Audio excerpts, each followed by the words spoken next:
সূরা আর-রাদ। বিসমিল্লাহির রহমানির রহিম। রহমান রহিম আল্লাহ তাআলার নামে। আলিফ লাম মিম রা।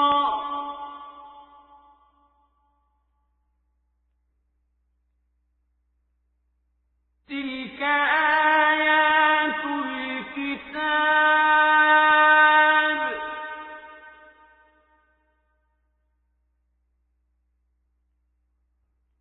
ওয়াল্লাযী উনজিলা ইলাইকা মির রাব্বিকাল হাক্কু ওয়ালাকিন্না আকসারান নাসি লা ইউমিনুন। আলিফ লাম মিম রা, এগুলো হচ্ছে আল্লাহর কিতাবের আয়াত এবং যা কিছু তোমার মালিকের পক্ষ থেকে তোমার উপর নাজিল করা হয়েছে তার সবই সত্য, যদিও অধিকাংশ মানুষই এর উপর ঈমান আনে না। তিনি আল্লাহ তাআলা যিনি আসমান সমূহ কোন রকম স্তম্ভ ছাড়াই উঁচু করে রেখেছেন, অতঃপর তিনি আরশে সমাসীন হলেন এবং তিনি সূরজ ও চাঁদকে একটি নিয়মের অধীন করে রেখেছেন। গ্রহ তারকার সব কিছুই একটি সুনির্দিষ্ট সময়সীমা পর্যন্ত আবর্তন করতে থাকবে। তিনি সব কাজের পরিকল্পনা ও নিয়ন্ত্রণ করেন। তিনি তার কুদরতের সব নিদর্শন তোমাদের কাছে খুলে খুলে বর্ণনা করেন, যাতে করে তোমরা কিয়ামতের দিন তোমাদের মালিকের সাথে দেখা করার বিষয়টি নিশ্চিতভাবে মেনে নিতে পারো।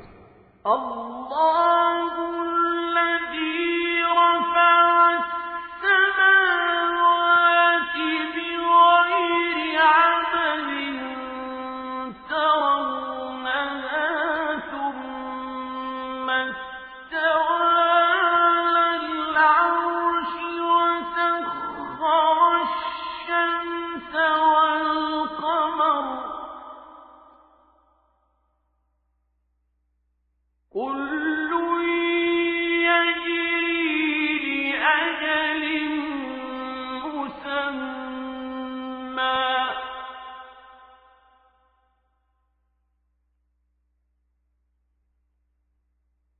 يدبر الأمر يفصل الآيات لعلكم بلقاء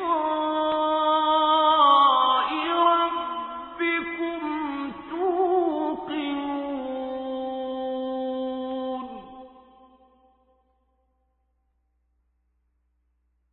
وهو الذي مد الأرض وجعل فيها رواسي وأنهارا ومن كل الثمرات جعل فيها زوجين اثنين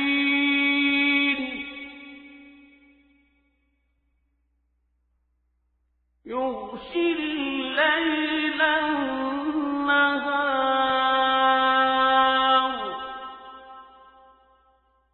إن في ذلك لآيات لقوم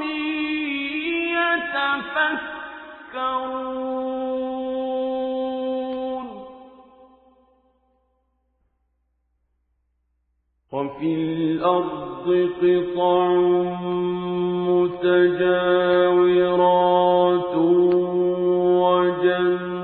وجنات من أعناب وزرع ونخيل صنوان وغير صنوان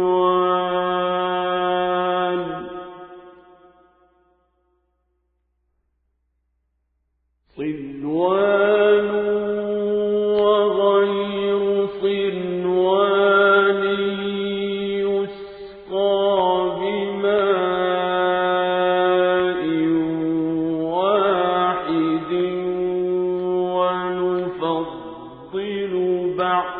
بعضها على بعض في الأكل إن في ذلك لآيات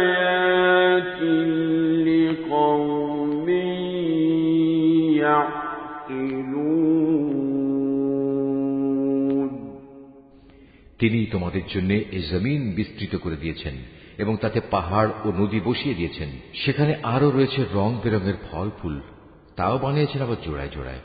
তিনি দিনকে রাতের পোশাক দ্বারা আচ্ছাদিত করেন। অবশ্যই এ সব কিছুর মাঝে তাদের জন্য প্রচুর নিদর্শন রয়েছে যারা সৃষ্টি প্রক্রিয়া সম্পর্কে চিন্তা ভাবনা করে। জমিনে আবার রয়েছে বিভিন্ন অংশ, কোথাও রয়েছে আঙুরের বাগান, কোথাও শস্যক্ষেত্র, কোথাও আছে খেজুর, তাও কিছু হয়তো এক শির বিশিষ্ট, একটার সাথে আরেকটা জড়ানো, আবার কোনটি আছে একাধিক শির বিশিষ্ট, অথচ এর সব কয়টিকে একই পানি দেয়া হয়।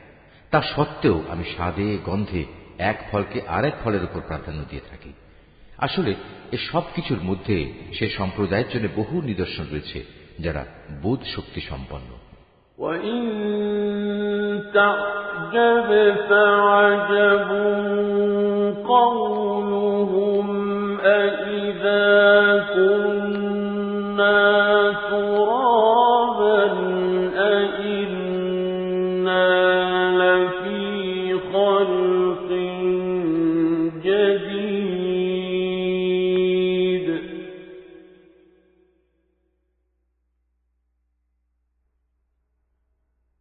أُولَئِكَ الَّذِينَ كَفَرُوا بِرَبِّهِمْ وَأُولَئِكَ الْأَغْلَالُ فِي أَعْنَاقِهِمْ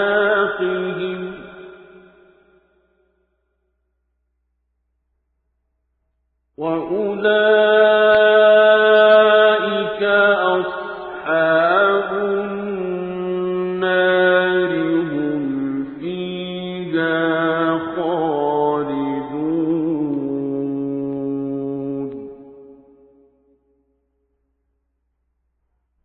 وَيَسْتَعْجِلُونَكَ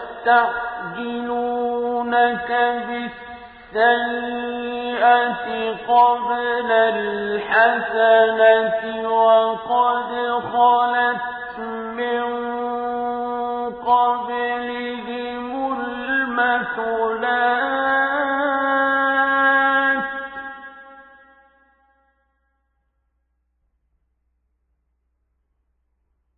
وَإِنَّ رَبَّكَ لَذُو مَغْفِرَةٍ لِّلنَّاسِ عَلَىٰ ظُلْمِهِمْ وَإِنَّ رَبَّكَ لَشَدِيدُ الْعِقَابِ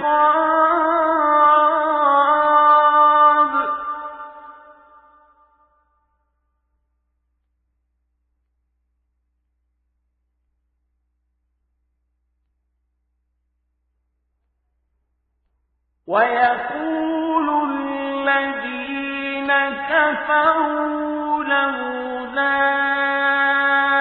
أُنزِلَ عَلَيْهِ آيَةٌ مِّن رَّبِّهِ إِنَّمَا أَنتَ مُنذِرٌ وَلِكُلِّ قَوْمٍ هَادٍ হে নবী, যদি কোনো কথার উপর তোমার আশ্চর্যান্বিত হতে হয় তাহলে আশ্চর্য হবার মতো বিষয় হচ্ছে তাদের সে কথা যখন তারা বলে, একবার মাটিতে পরিণত হবার পরও কি আমরা আবার নতুন জীবন লাভ করব? এরা হচ্ছে সেসব লোক যারা তাদের মালিককে অস্বীকার করে। এরা হচ্ছে সেসব লোক যাদের গলদেশে কিয়ামতের দিন লৌহ শৃঙ্খল থাকবে।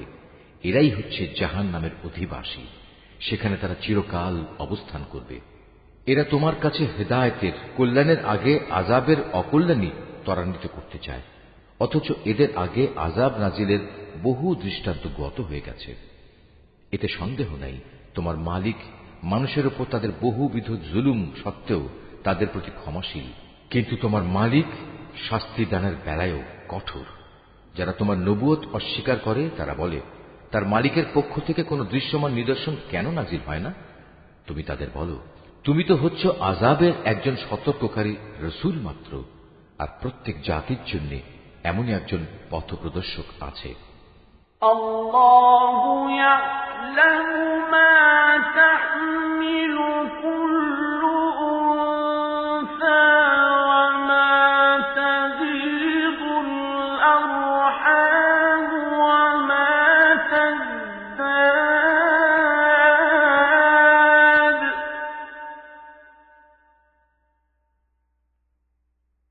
ওয়া কুল্লু শাইইন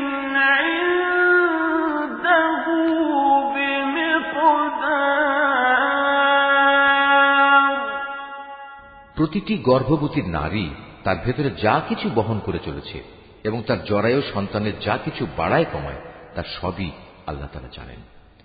তার কাছে প্রতিটি বস্তুরই একটি পরিমাণ নির্দিষ্ট করা আছে। আলিমুল গায়বি ওয়াশ শাহাদাতিল কাবীরুল মুতাআল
وَإِذَا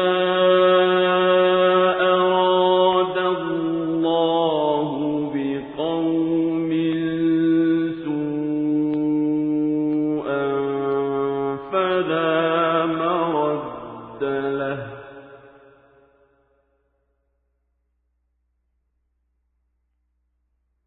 وَمَا لَهُم مِّن دُونِهِ مِن وَالٍ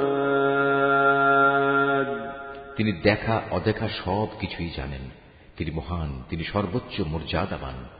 তোমাদের মাঝে কোনো লোক আস্তে কথা বলুক কিংবা জোরে বলুক, কেউ রাতের অন্ধকারে আত্মগোপন করে থাকুক কিংবা দিনে আলোর মাঝে বিচরণ করুক, এগুলো সবই তার কাছে সমান। মানুষ যে অবস্থায় থাক না কেন, তার জন্য আগে পেছনে একের পর এক আসা ফেরেশতার দল নিয়োজিত থাকে। তারা আল্লাহর আদেশে তাকে হেফাজত করে। আল্লাহ তাআলা কখনো কোনো জাতির অবস্থার পরিবর্তন করেন না যতক্ষণ না তারা নিজেরা নিজেদের অবস্থা পরিবর্তন করে। আল্লাহ তাআলা যখন কোনো জাতির জন্য কোনো বিপদ পাঠাতে চান, তখন তার রদ করার কেউ থাকে না, না তিনি ব্যতীত ওদের কোনো অভিভাবক থাকতে পারে।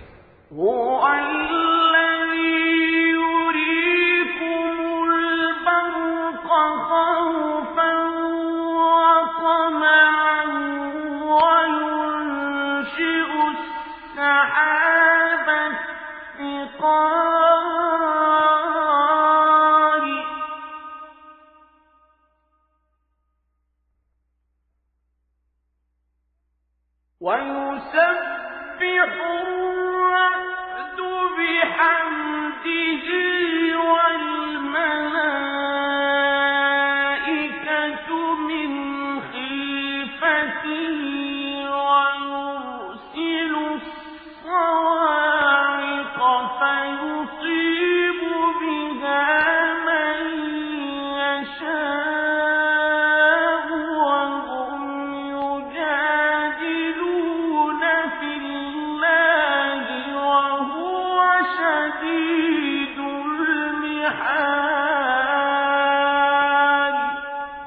তিনিই তোমাদের বিদ্যুতের চমক দেখান, তা মানুষের মনে যেমন ভয়ের সঞ্চার করে তেমনি বহু আশারও সঞ্চার করে, এবং তিনি পানি সঞ্চয়নী মেঘমালা সৃষ্টি করেন।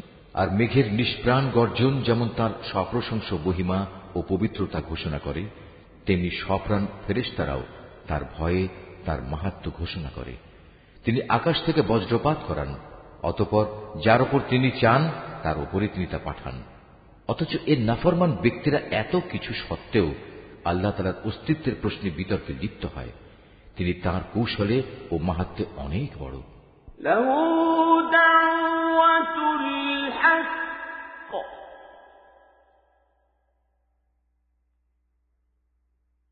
ওয়াল্লাযীনা ইয়াদউনা মিন দুনিহি লা ইয়াস্তাজীবুনা লাহুম বিশাইইন ইল্লা কাবাসিতি কাফাইহি ইলাল মা'i লিয়াবলুগা ফাহু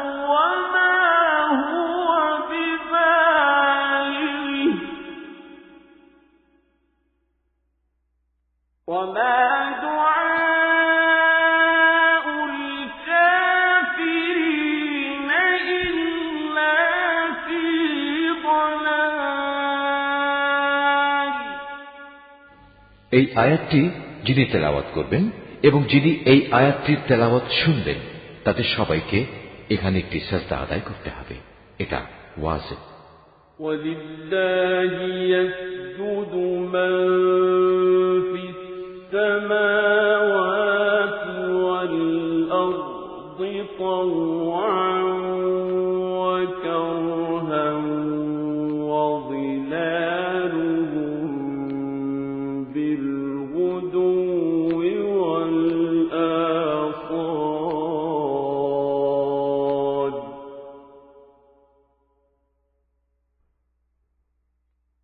قُلْ مَن رَّبُّ السَّمَاوَاتِ وَالْأَرْضِ قُلِ اللَّهُ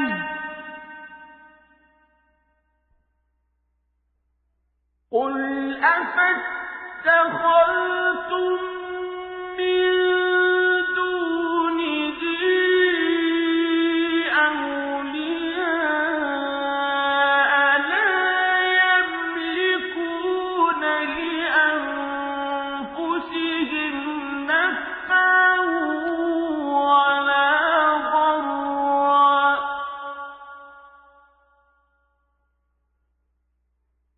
قُلْ هَلْ يَسْتَوِي الْأَعْمَى وَالْبَصِيرُ أَمْ هَلْ تَسْتَوِي الظُّلُمَاتُ وَالنُّورُ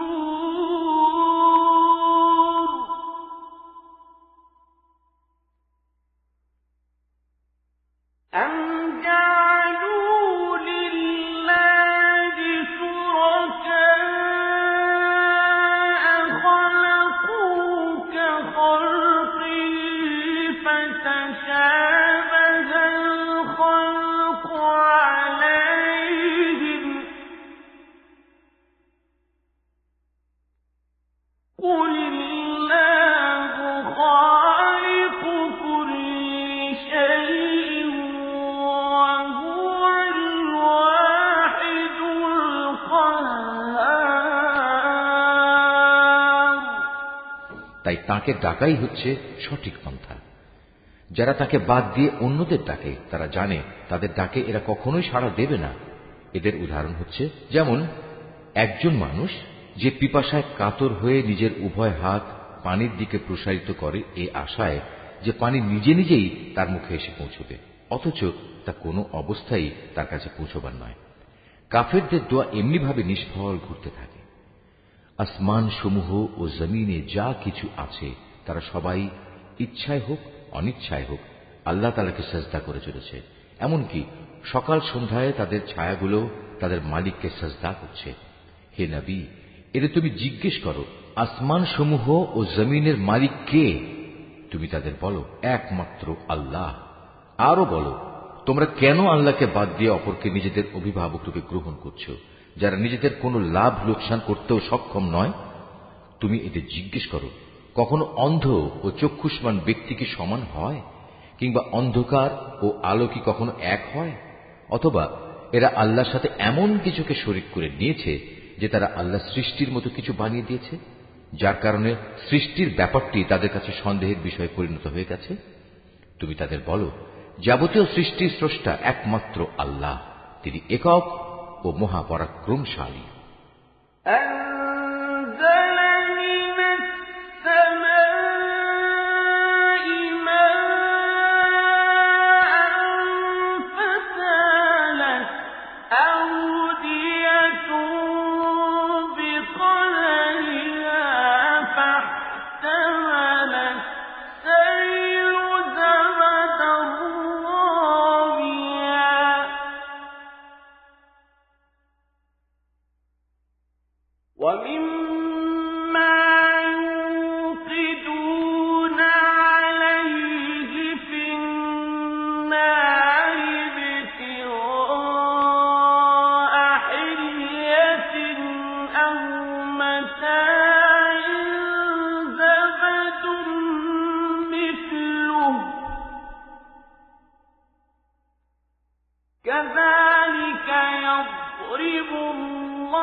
আল্লাহ তাআলা আসমান থেকে পানি বর্ষণ করলেন, অতঃপর নদী নালা ও তার উপত্যকা সমূহ তাদের নিজ নিজ পরিমাণ অনুযায়ী প্লাবিত হল। অতঃপর এ প্লাবন আবর্জনার ফেনা বহন করে উপরে নিয়ে এল। আবার যারা অলংকার ও যন্ত্রপাতি বানানোর জন্য ধাতুকে আগুনে উত্তপ্ত করে, তখনও কিন্তু তাতে এক ধরনের আবর্জনা ফেনা হয়ে উপরে উঠে আসে। এভাবেই আল্লাহ তাআলা হক ও বাতিলের উদাহরণ দিয়ে থাকেন। অতঃপর আবর্জনার ফেনা এমনি বিফলে চলে যায় এবং পানি যা মানুষের প্রচুর উপকারে আসে তা জমিনেই থেকে যায়।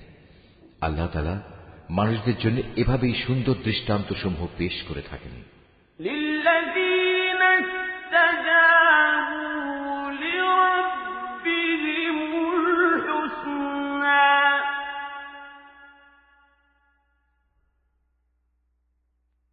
والذين لم يستجيبوا له لو أن لهم ما في الأرض جميعا ومثله معه لافتدوا به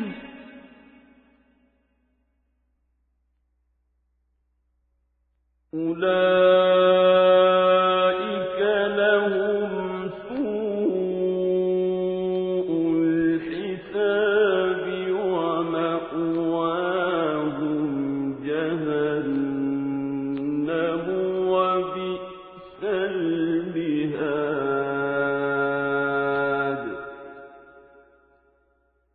أفمن يعلم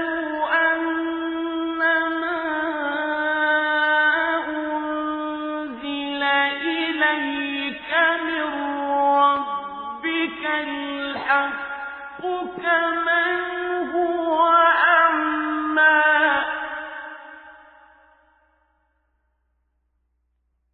إنما يتذكر أولو الألباب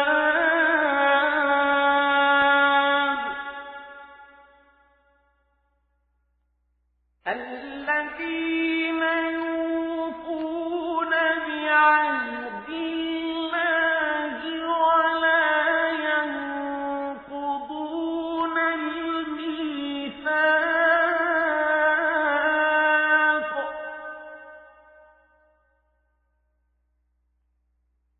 والذين يصلون ما أمر الله به أن يوصل ويخشون ربهم ويخافون سوء الحساب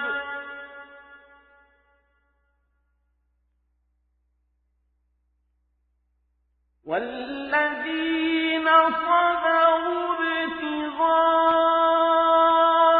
وجه ربهم وأقاموا الصلاة وأنفقوا مما رزقناهم سرا وعلانية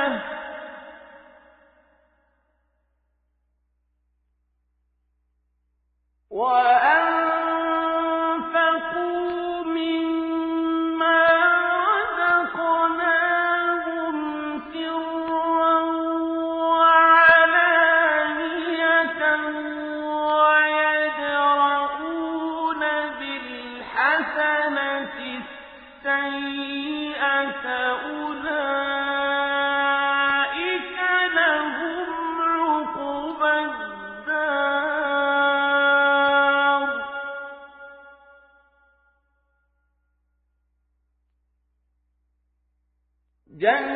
جنات عدن يدخلونها ومن صلح من آبائهم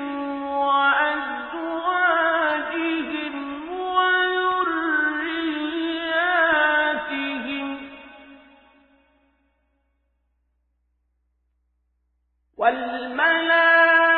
والملائكة يدخلون عليهم من كل باب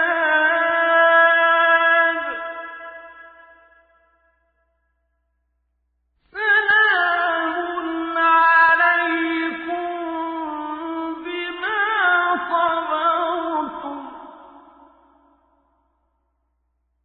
فنعم عقبى الدار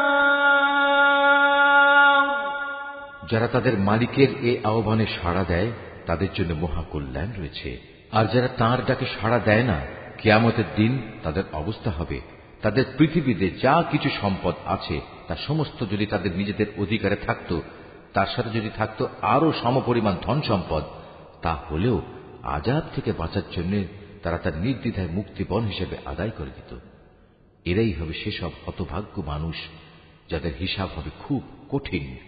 জাহান্নামী হবে ওদের নিবাস, কত নিকৃষ্ট সে নিবাস। যে ব্যক্তি জানে যে তোমার মালিকের পক্ষ থেকে যা কিছু তোমার উপর নাজিল করা হয়েছে তা একান্তই সত্য, সে কি করে এমন ব্যক্তির মতো হবে যে এসব কিছু দেখেও অন্ধ হয়ে থাকে? একমাত্র বোধ শক্তি সম্পন্ন ব্যক্তিরাই শুধু উপদেশ গ্রহণ করতে পারে। এরা সেসব লোক যারা আল্লাহর সাথে আনুগত্যের চুক্তি মেনে চলে এবং কখনো প্রতিশ্রুতি ভঙ্গ করে না, এবং আল্লাহ তাআলা যেসব মানবীয় সম্পর্ক অক্ষুণ্ণ রাখতে আদেশ করেছেন যারা তা অক্ষুণ্ণ রেখে চলে, যারা নিজেদের মালিককে ভয় করে, আরো যারা ভয় করে কিয়ামতের কঠোর হিসাবকে, যারা তাদের মালিকের সন্তুষ্টি লাভের জন্য বিপদ মুসিবতে ধৈর্য ধারণ করে, যথারীতি নামাজ কায়েম করে, আমি তাদের যে রিজিক দিয়েছি তা থেকে তারা আমারই পথে খরচ করে, গোপনে কিংবা প্রকাশ্যে। যারা নিজেদের ভালো কাজ দ্বারা মন্দ কাজ দূরীভূত করে তাদের জন্যই রয়েছে আখিরাতের শুভ পরিণয়। সেটা হচ্ছে এক চিরস্থায়ী জান্নাত। সেখানে তারা নিজেরা যেমনি প্রবেশ করবে তেমনি তাদের পিতামাতা, তাদের স্বামী স্ত্রী ও সন্তান সন্ততিদের মধ্যে যারা নেক কাজ করেছে তারাও প্রবেশ করবে জান্নাতের প্রতিটি দরজা দিয়ে। তাদের অভ্যর্থনা জানানোর জন্য ফেরেশতারাও তাদের কাছে আসবে। তারা বলবে, আজ তোমাদের উপর শান্তি বর্ষিত হোক। দুনিয়ার জীবনে তোমরা যে পরিমাণ ধৈর্য ধারণ করেছ এটা হচ্ছে তার বিনিময়। আখিরাতের ঘরটি কত উৎকৃষ্ট। والذين ينقضون عهد الله من بعد ميثاقه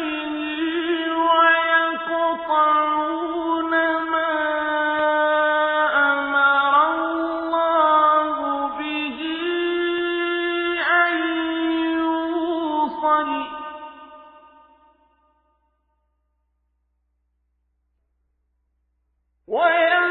ويقطعون ما أمر الله به أن يوصل ويفسدون في الأرض أولئك لهم اللعنة ولهم سوء الدار.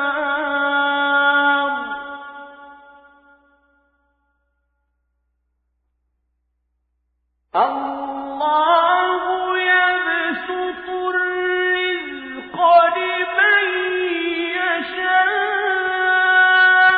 ويقدر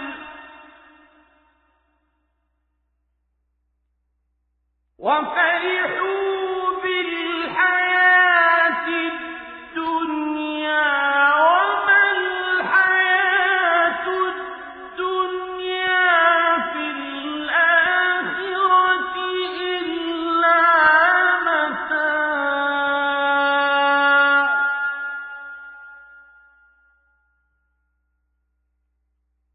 ويقول الذين كفروا لولا أنزل عليه آية من ربه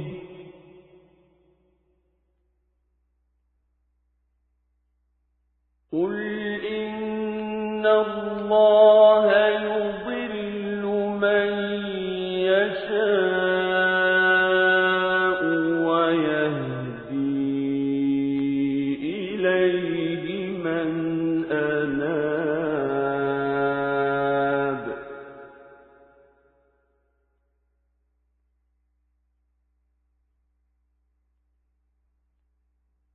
الذين آمنوا وتطمئن قلوبهم بذكر الله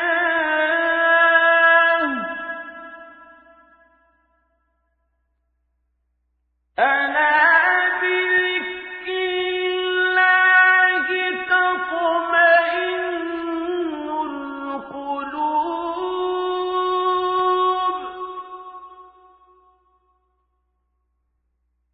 الذين آمنوا وعملوا الصالحات طوبى لهم وحسن مآب. অপরদিকে যারা আল্লাহর সাথে ইবাদতের প্রতিশ্রুতিতে আবদ্ধ হওয়ার পর তা ভঙ্গ করে, যেসব সম্পর্ক আল্লাহ তাআলা অক্ষুণ্ণ রাখতে বলেছেন তা ছিন্ন করে, সর্বোপরি আল্লাহর জমিনে বিপর্যয় সৃষ্টি করে বেড়ায়, তাদের জন্য রয়েছে আল্লাহ তাআলার অভিশাপ এবং তাদের জন্যই রয়েছে আখিরাতের নিকৃষ্ট আবাস। আল্লাহ তাআলা যার জীবনোপকরণে প্রশস্ততা দিতে চান তাই করেন, আবার যাকে তিনি চান তার রিজিক সংকীর্ণ করে দেন। আর এরা এ বৈষয়িক জীবনের ধন সম্পদের ব্যাপারেই বেশি উল্লসিত হয়, অথচ আখিরাতের তুলনায় এ পার্থিব জীবন ক্ষণস্থায়ী উপভোগ ছাড়া আর কিছু নয়। হে নবী, যারা তোমার নবুয়ত অস্বীকার করে তারা বলে, তার মালিকের কাছ থেকে তার উপর কোনো অলৌকিক নিদর্শন পাঠানো হলো না কেন? তুমি এদের বলো, আল্লাহ তাআলা যাকে ইচ্ছা তাকে বিভ্রান্ত করেন এবং তার কাছে পৌঁছার পথ তিনি তাকেই দেখান যে নিষ্ঠার সাথে তার অভিমুখী হয়। যারা আল্লাহর উপর ঈমান আনে এবং আল্লাহর জিকিরে তাদের অন্তঃকরণ প্রশান্ত হয়, জেনে রেখো আল্লাহর জিকিরই অন্তরসমূহকে প্রশান্ত করে। যারা ঈমান আনে এবং নেক কাজ করে তাদের জন্য রয়েছে যাবতীয় সুখবর ও শুভ পরিণাম। كذلك أرسلناك في أمة قد خلت من قبلها أمم لتتلو عليهم الذي أوحينا إليك وهم يكفرون بالرحمن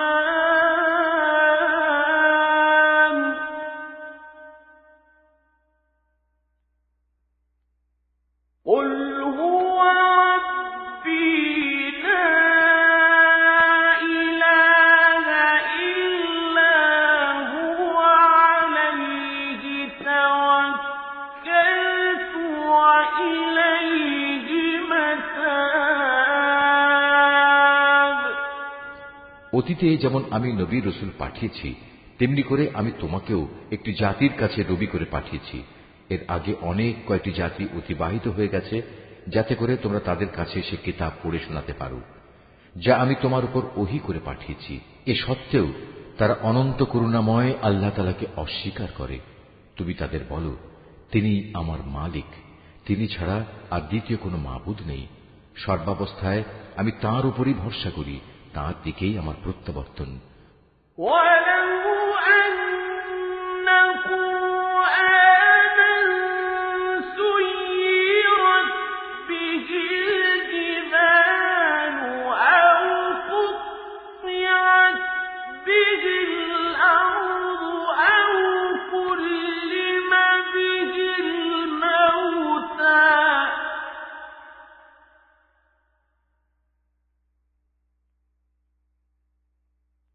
بل لله الأمر جميعا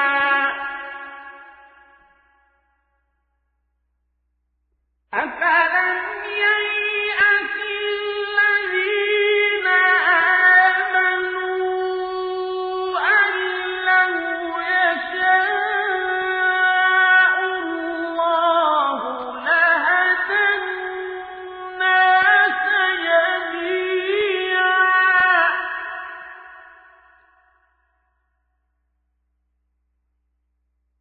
ولا يزال الذين كفروا تصيبهم بما صنعوا قارعة أو تحل قريبا من دارهم حتى يأتي وعد الله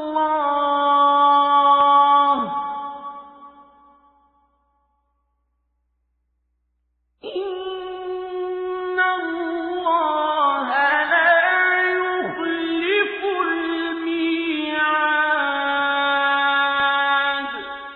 যদি পাহাড় সমূহকে কোরআনের অলৌকিক ক্ষমতা দিয়ে গতিশীল করে দেয়া হতো কিংবা জমিন বিদীর্ণ করে দেয়া হতো অথবা তার মাধ্যমে যদি মরা মানুষকে দিয়ে কথা বলানো যেত, তবুও এর নাফরমান মানুষগুলো ঈমান আনত না।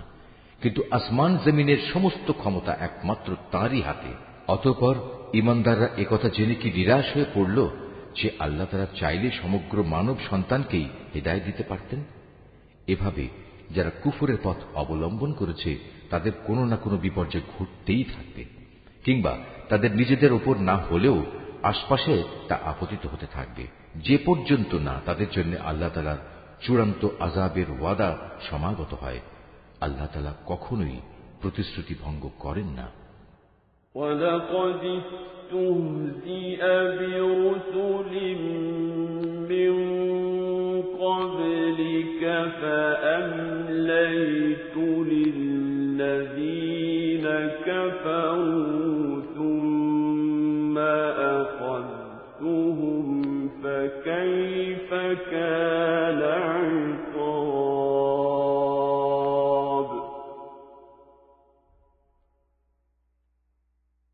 أفمن هو قائم على كل نفس بما كسبت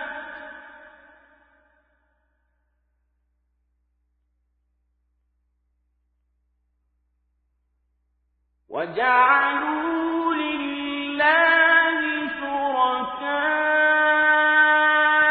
قل سموهم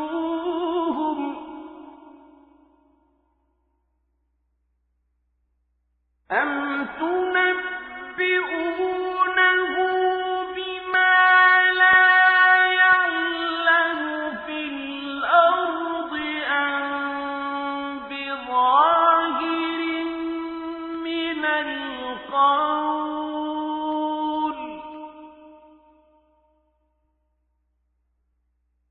بل زين للذين كفروا مكرهم وصدوا عن السبيل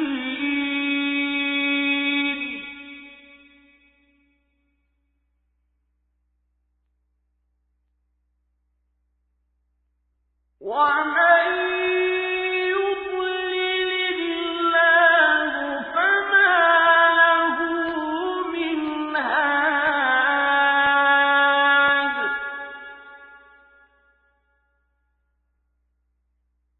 لهم عذاب في الحياة الدنيا ولعذاب الآخرة أشق وما لهم من الله من واق হে নবী, তোমার আগেও নবী রসুলদের ঠাট্টা বিদ্রূপ করা হয়েছে। অতঃপর আমি প্রথমে তাদের কিছু অবকাশ দিয়েছি যারা কুফরি করেছে। এরপর আমি তাদের কঠোর শাস্তি দিয়েছি। কত কঠোর ছিল আমার আযাব। যিনি প্রত্যেকটি মানুষের উপর তাঁর দৃষ্টি প্রতিষ্ঠিত রাখেন যে সে মানুষটি কি পরিমাণ অর্জন করেছে, তিনি কি করে অন্যদের মতো হবেন? ওরা আল্লাহর সাথে শরীক করে রেখেছে। হে নবী, এদের তুমি বলো, ওদের নাম তো তোমরা বলো, অথবা তোমরা কি আল্লাহ তাআলাকে এমন শরীকদের সম্পর্কে খবর দিতে চাচ্ছ যাকে তিনি জানেনই না? ওরা জমিনে কোথায় রয়েছে, অথবা এটা কি তাদের কোনো মুখের কথা মাত্র? আসল কথা হচ্ছে, যারা কুফরি করেছে তাদের চোখে তাদের এই প্রতারণাকে শোভন করে দেয়া হয়েছে। আল্লাহ তাআলার পথ থেকে তাদের অবরোধ করে রাখা হয়েছে। আল্লাহ তাআলা যাকে গোমরা করেন তার জন্য পথের দিশা দেখানোর আসলেই কেউ নেই। এদের জন্য দুনিয়ার জীবনেও অনেক শাস্তি আছে, তবে আখিরাতে যে আযাব রয়েছে তা বেশি কঠোর। মূলত আল্লাহর ক্রোধ থেকে তাদের বাঁচাবার মতো কেউ নেই।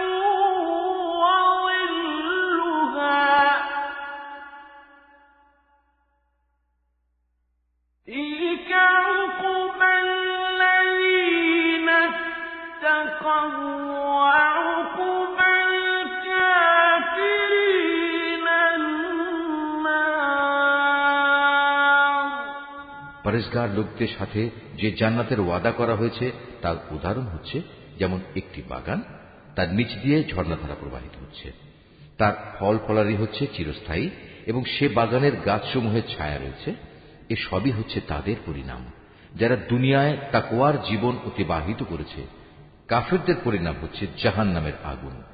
والذين آتيناهم الكتاب يفرحون بما أنزل إليك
হে নবী, যাদের আমি ইতিপূর্বে কিতাব দান করেছিলাম তারা তোমার উপর যা কিছু নাজিল করা হয়েছে তাতে বেশি আনন্দ অনুভব করে। এই দলে কিছু লোক এমনও আছে যারা এর কিছু অংশ অস্বীকার করে। তুমি এদের বলো, আমাকে তো আল্লাহর ইবাদত করার আদেশ দেওয়া হয়েছে, আমি তো আরো আদিষ্ট হয়েছি যেন আমি তার সাথে কোন রকম শরীক না করি। আমি তোমাদের সবাইকে তাঁর দিকে আহ্বান করছি, তাঁর দিকেই আমার প্রত্যাবর্তন। হে নবী, আমি এভাবেই এ বিধান তোমার উপর আরবি ভাষায় নাজিল করেছি যেন তুমি সহজেই বুঝতে পারো। তোমার কাছে আল্লাহর পক্ষ থেকে যে জ্ঞান এসেছে তা সত্ত্বেও যদি তুমি তাদের খেয়াল খুশির অনুসরণ করো তাহলে আল্লাহর সামনে তোমার কোনোই সাহায্যকারী থাকবে না, না থাকবে তোমাকে বাঁচাবার মতো কেউ। وَلَقَدْ أَرْسَلْنَا رُسُلًا مِّن قَبْلِكَ وَجَعَلْنَا لَهُمْ أَزْوَاجًا وَذُرِّيَّةً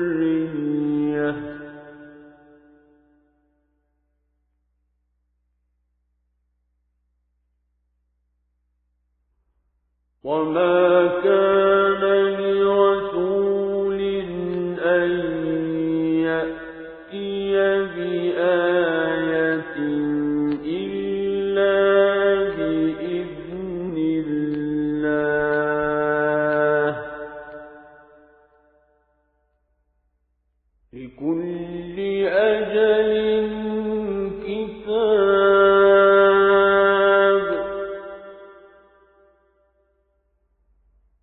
يَمْحُو اللَّهُ مَا يَشَاءُ وَيُثْبِتُ وَعِندَهُ أُمُّ الْكِتَابِ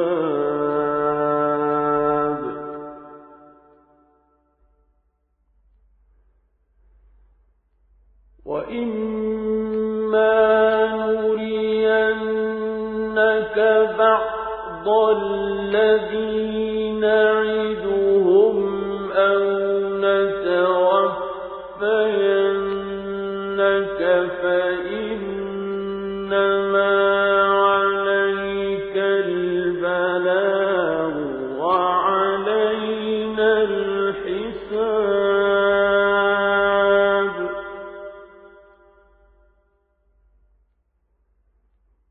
أَوَلَمْ يَرَوْا أَنَّا نَأْتِي الْأَرْضَ نَنقُصُهَا مِنْ أَطْرَافِهَا ۚ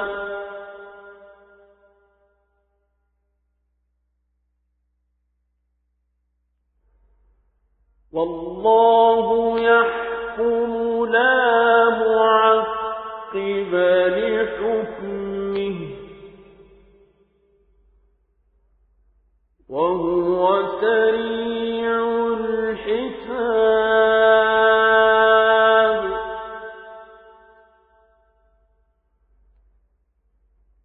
وَقَدْ مَكَرَ الَّذِينَ مِن قَبْلِهِمْ فَلِلَّهِ الْمَكْرُ جَمِيعًا ۖ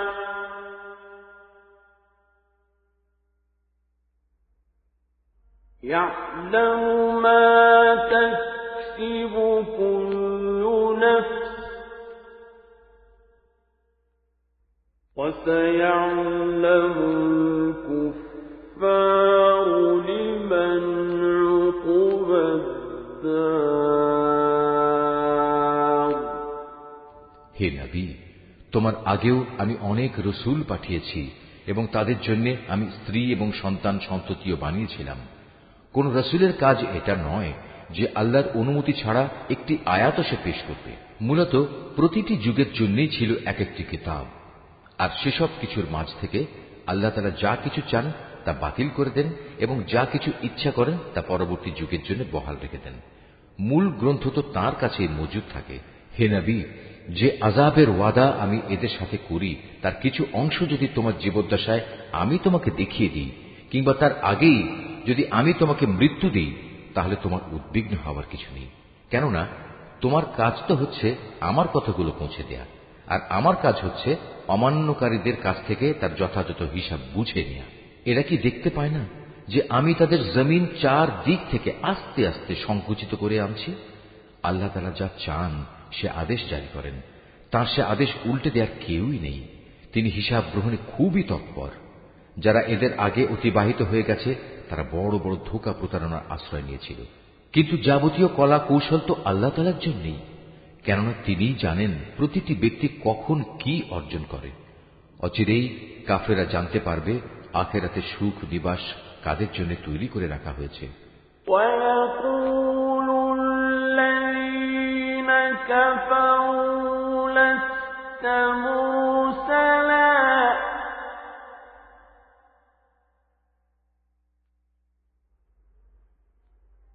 قُلْ كَفَى بِاللَّهِ شَهِيدًا بَيْنِي وَبَيْنَكُمْ وَمَنْ عِندَهُ عِلْمُ الْكِتَابِ।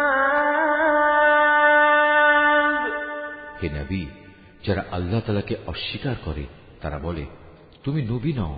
তুমি ওদের বলে দাও, আমার এবং তোমাদের মাঝে আমার নবুয়তের সাক্ষ্যের ব্যাপারে আল্লাহর সাক্ষ্যই যথেষ্ট। উপরন্তু যার কাছে পূর্ববর্তী কিতাবের জ্ঞান আছে সেও এ ব্যাপারে সচেতন।